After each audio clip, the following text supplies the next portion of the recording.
1999. Not 20, 1999. 1 penny less than a round number, and that single missing penny does something strange to your brain. You already know the price is basically $20. You know it. You could do the math in your sleep, and you reach for your wallet anyway.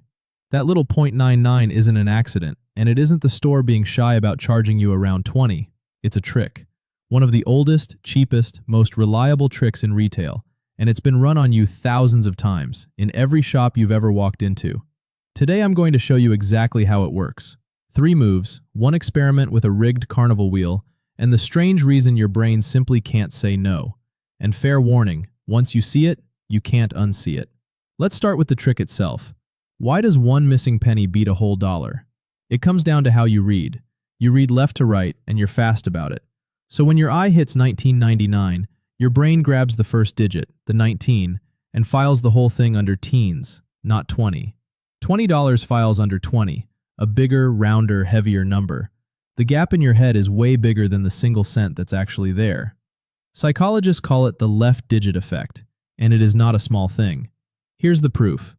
2 researchers, Anderson and Simester, ran a real experiment with a real mail-order clothing catalog. Thousands of actual customers spending actual money. Same women's dress, printed in different catalogs at different prices. Some catalogs said $34, some said $39, a higher price. Guess which one sold more? The 39. By roughly a quarter more. Read that again. They raised the price, and it sold better. The 9 on the end did something the 4 simply couldn't. So a fake feeling 9 can beat a genuine discount. But here's what should really unsettle you. The number doesn't even have to mean anything at all. Which raises the real question. Can a random number really hijack your judgment? 1974. 2 psychologists, Tversky and Kahneman, they built a wheel of fortune, the kind you'd spin at a carnival, and they secretly rigged it. It only ever landed on 2 numbers, 10 or 65. They'd spin the wheel in front of a person, let them watch it clatter to a stop, and then ask a completely unrelated question. What percentage of African countries are members of the United Nations? The people who watched it land on 10 guessed on average about 25%. The people who watched it land on 65 guessed about 45%. Same question. The only difference in the room was a number off a spinning wheel. A number every single person watching knew was totally random, and it dragged their answer nearly 20 points. They named it anchoring. Your mind grabs the first number in sight and quietly builds its entire answer around it. Still think this is just a trivia game quirk?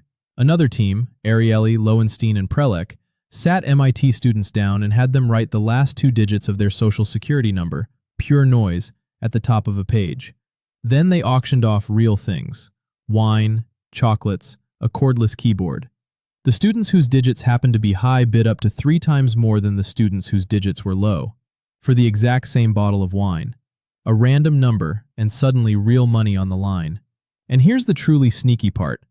Once that random number was in their heads, everyone behaved perfectly sensibly around it.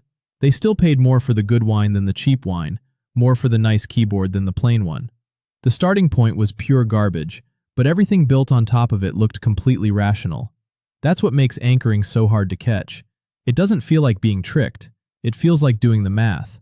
So why on earth can't your brain shake it off? Here's the answer.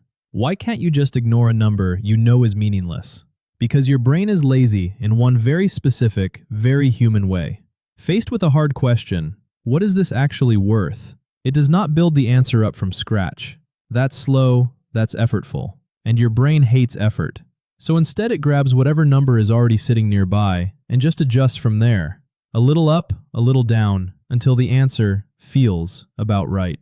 The catch, and this is the whole game, it almost always stops adjusting too soon. You start at the anchor, you drift a little, and you run out of mental effort long before you've actually escaped it. So the first number you see isn't just information, it's gravity. Everything that comes after it bends toward it. It's why the first offer in any negotiation is so powerful, and it's exactly why that .99 matters. The first digit you read is the anchor. 19 anchors you low. 20 would have anchored you high. You adjust from wherever you land, and you stop too soon. Now, stores figured all of this out a very long time ago, and they have quietly turned your lazy brain into a business model. So how exactly do stores weaponize the first number? Watch for 3 moves, and I promise you'll start seeing them everywhere. Move 1. The fake original. A sweater, tag says $80, slashed through in angry red, now just $39.99. But that 80?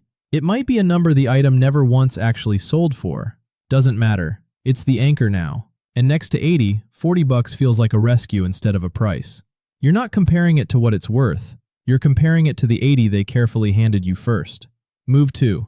The decoy. Ariely tested this one with real subscriptions to The Economist. 3 options.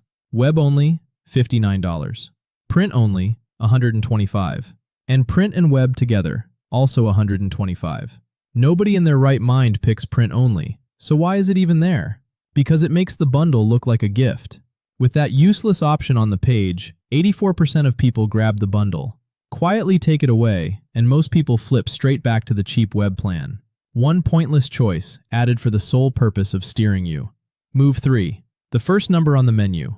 That $19 pasta parked at the very top of the list? It's often sitting there just so the $15 dishes feel reasonable by comparison. The very first house your agent shows you sets the price in your head for every house after it, which is why a wildly optimistic list price still drags the final sale up. The list price. The was price on Amazon. The $5 footlong drilled into your skull for a decade. Notice the pattern. None of these stores ever have to lie to you. They just have to make sure you see their number first. In every single case, the first number wins. So here's the reframe, and it changes how you shop forever. The number on the tag was never the real price. The real price is whatever number they got into your head first. Change the anchor, and the deal changes completely, even when the product itself hasn't moved a single inch.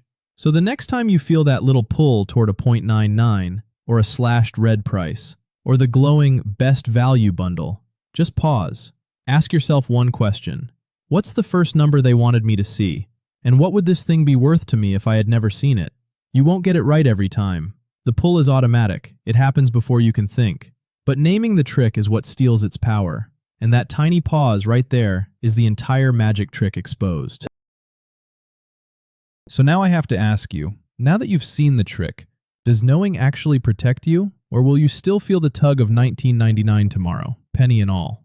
And should stores even be allowed to price this way at all? Is 0.99 clever marketing, or is it a con that ought to be banned outright?